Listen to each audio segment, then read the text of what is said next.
Scientists are crazy if you think about it. They conduct experiments that are usually very dangerous and sometimes life-threatening, and most of the time they're inconclusive or don't even work. But there are some scientists who take it a step further. This is number 9. It's called A Dance with the Demons. Tokyo, Japan, spring 1995. A group of American and German scientists begin a risky experiment. They call it A Dance with the Demons. The lead scientists are American scientist Jonathan Wade and German demonologist and scientist Johann Scherborg. The experiment begins small, but as word spreads of their endeavors, more join in to help. By the fall of 1995, the group consists of 10 people. 5 are paranormal scientists and 5 are renowned science professors at major universities. The objective of the experiment was to capture a demon. When captured, the scientists believed they could observe how the demon's powers worked and even get information about the afterlife. Right away, the scientists met a major problem. They would have to create a way to hold the demon and to prevent it from using its powers. For many months, they researched a way to hold the creature, and finally, during the summer of 1996, they found a way. Wade and Scherborg had developed a holding cell that was completely impenetrable. Within the walls was a thick layer of salt. Inside the cell, there was a large steel crucifix and a holy water fountain. By the time the scientists were certain that their fortifications were perfect, tragedy struck. A magnitude 5 earthquake destroyed the lab the scientists resided in. Many of the scientists then abandoned the project, but 4 remained persistent, along with Scherborg and Wade. With Scherborg's help, Wade and the others were able to finance the repairs necessary for the experiment to continue. It took 3 long years for the lab to be restored to its former glory, and finally, in the winter of 1999, they were ready. Within the group of 6, there was Scherborg, Wade, Sebastian, Gonzalez, Williams, and Rourke. Sebastian was a British demonologist and renowned professor at Oxford University. Gonzalez was a paranormal researcher and botanist professor at Mexico City. The group laid out their protective measures and convinced a local priest to be present at the ritual. On the night of December 12, 1999, the experiment began. Since there was no particular demon in mind to summon, the group came up with their own incantation. In Latin, they spoke, "From the world of fire we summon thee. We call to you now hear our plea. Darkness ancient though in your prime, we summon thee, now is your time. Demon appear, demon reveal, show yourself so we know you are real."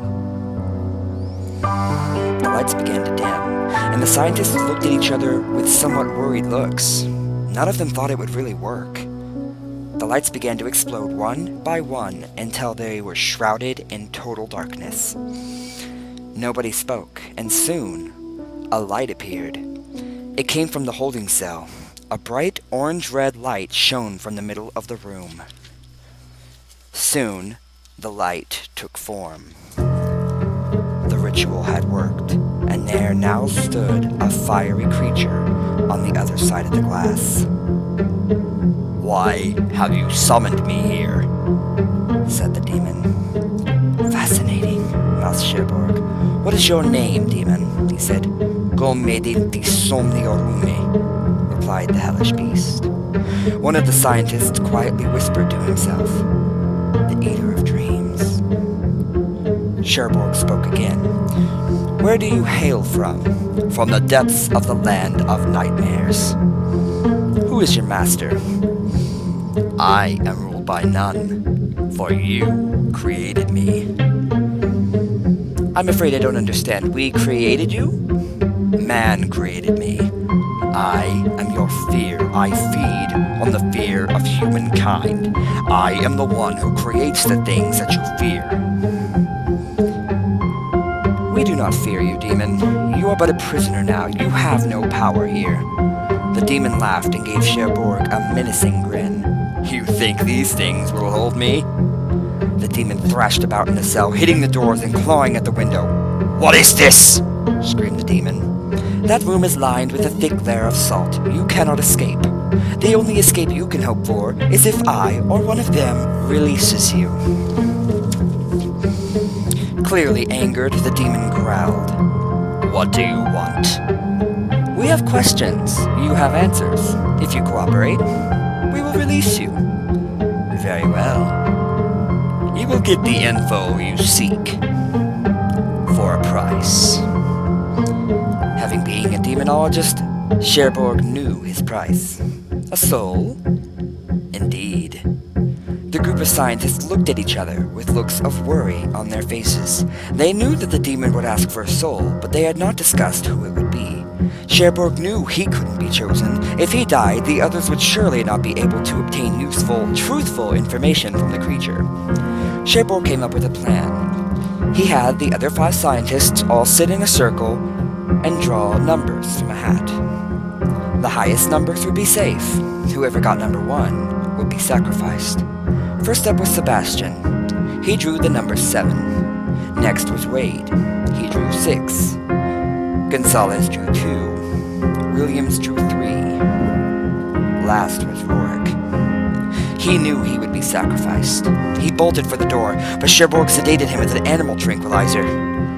They offered his soul to the demon, and he gladly accepted. Now you will cooperate? Of course. What is it you wish to know? What knowledge do you hold of the afterlife? The demon smiled maliciously. I know many things of the existence you face after death. You will have to be more specific. Is there a heaven?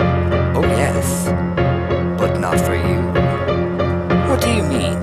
Come now, Cherbourg, do you honestly believe that you can go to heaven after what you've done here tonight? And what have I done exactly? Why, this experiment, of course.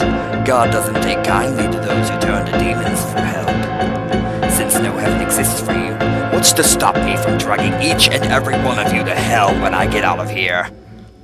Cherbourg fell silent. He almost believed the demon's words, and the other scientists did believe him. Sebastian shoved Cherbourg away from the mic and frantically yelled, Is there a way to cleanse ourselves of the sin we have committed? There is one. Anything! Cherbourg pulled Sebastian back and resumed to talk to Comedenti Somniorum. Don't believe him. Demons know human psychology like the back of their hands. He's trying to mess with your mind. Am I? Replied the demon with a smirk. Silence, demon! Yelled Cherbourg as he splashed holy water on his face. The demon yelled in anger, but quickly got silent. Clearly, you cannot be trusted.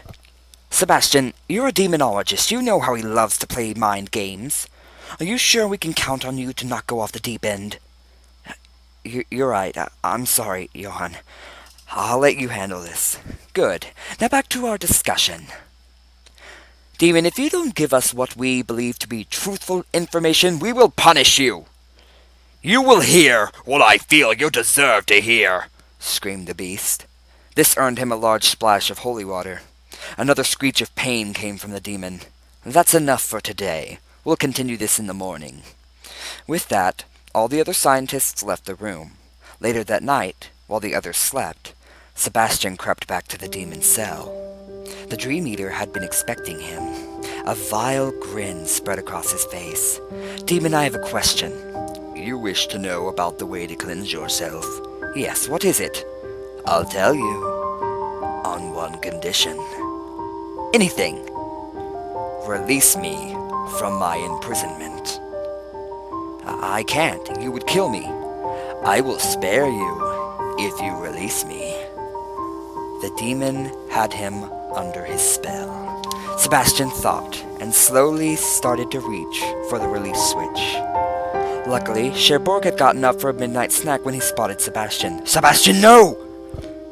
Cherbourg tackled Sebastian to the ground and fought him into submission. Cherbourg, we have to release him. He will tell us the way to cleanse ourselves. Release him! I've had enough of you. You are hereby banished from this experiment. Get out! Sebastian slowly got up, recollected himself, and solemnly walked out.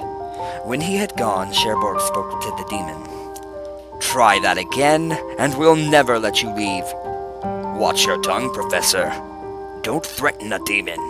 "Quiet, you fool. You have no power here." "You will regret this, Professor." The next day, the group decided to not speak with the demon. Instead, they discussed whether or not there should be just one scientist or more to talk to the demon, because of the previous night's events. It was decided that Cherbourg would represent the group. The next day, Cherbourg entered the room with the demon and spoke. "You put on quite the show with Sebastian, but we've resolved that problem. I am not so easy to fool.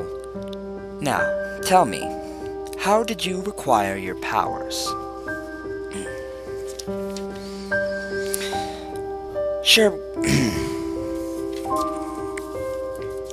"I was given my power from another demon." "Who?" "Ragnarok the Destroyer." "Tell me your story." "I was once a man. I lived in the city of Rome.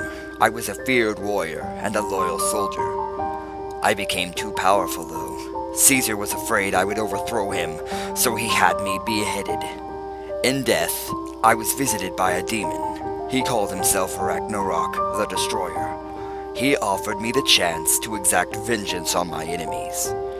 He gave me the powers of a demon in exchange for my soul. I was told I would gain power from the fear of humans." "I thought that demons were always demons." "No. You see, most demons are created by the hand of man. Humans create more demons than Lucifer himself."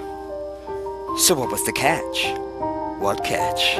Don't play dumb. A demon never makes a deal that doesn't backfire. What is your burden?"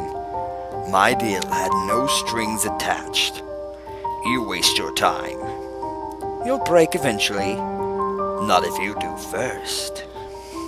Cherbourg was growing agitated with the creature's psychological games. He went to bed that night, proud that his experiment was working, but saddened that he could get so little information from the demon. The next day, Cherbourg woke up to a gruesome sight. Gonzalez was flayed open on the floor. First, Cherbourg checked on the other scientists, and then he ran to check on the demon. He had not moved, which made Cherbourg more worried. "Who did this?" he yelled at the demon. "I know nothing of what you speak." "Damn it, I am not a fool. Tell me what happened, or I will—" "Or you'll what? What can you do to me that has not already been done?" "Now it is you who has no power," the demon taunted. Enraged, Cherbourg threw a nearby chair at the glass. In his rage, he didn't even realize the small crack he had made in it. He returned to Gonzalez's dead body. There was a message on the wall. Written in blood, it said, "No hope for the unclean. God have mercy on your souls." "Sebastian! That bastard! I'll get him for this! I'll kill him!" The demon in the other room smiled. His plan was all coming together. He had driven Cherbourg insane, and he now had a chance to escape. That night, Cherbourg stayed awake, waiting for Sebastian to return. He heard the door to the lab open. He began to go into the room with his gun when he heard a bone-chilling scream, followed by the sound of breaking glass. Cherbourg froze in his tracks. He knew there was only one thing made of glass in that room. He armed himself with a crucifix and gathered the other scientists together. They agreed to all band together and recite the incantation to return the demon to the land of nightmares. They all walked into the room, only to find Sebastian. The glass wasn't broken, but the demon was gone. Sebastian stood there with his back to the group. When approached, he screamed in a demonic voice, "May God have mercy on your souls!" It isn't known exactly how the scientists died. All we know is that Cherbourg and the others had been found the next day. They were simply dead on the floor. No blood or any indication of an assault was ever found. Some believe they died of fright at the sheer voice of the demon. Cherbourg was my father.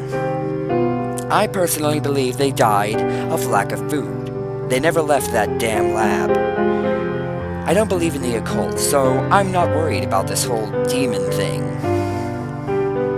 There's someone at my door. It's Sebastian. I wonder why he has his back to me.